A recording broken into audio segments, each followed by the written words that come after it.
আজকের আলোচনাতে থাকবে পপি ফুল বা আফিমের গুণাগুণ বা ক্ষতিকারক দিক নিয়ে।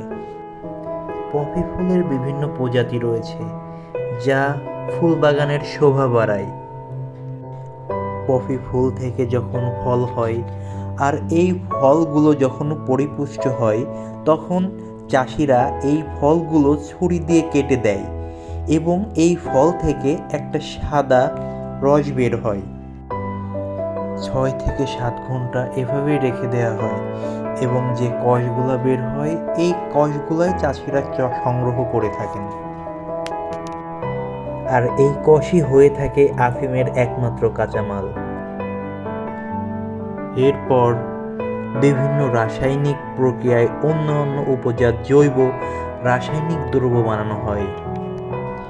এটি থেকে হেরোইন ছাড়াও মরফিন পাওয়া যায়, যা ঔষধ হিসেবে ব্যবহৃত হয়। ফুল সাধারণত সাদা, লাল, গোলাপি, হলুদ রং হয়ে থাকে। ফুলের পাপড়িগুলো রেশমের মতো কোমল হয়ে থাকে। এই পপি ফুল গাছ থেকে যেমন মাদকদ্রব্য তৈরি হয়, তেমন সব গাছ থেকেই আবার মাদকদ্রব্য তৈরি হয় না। এই পপি ফুল গাছ থেকে যেমন মাদকদ্রব্য তৈরি হয়, আর এই মাদকদ্রব্য তৈরির কারণেই পপি ফুল গাছ চাষ করা কৃষকের জন্য নিষেধ করে দেওয়া হয়েছে এবং এটি আইনত দণ্ডনীয় অপরাধ।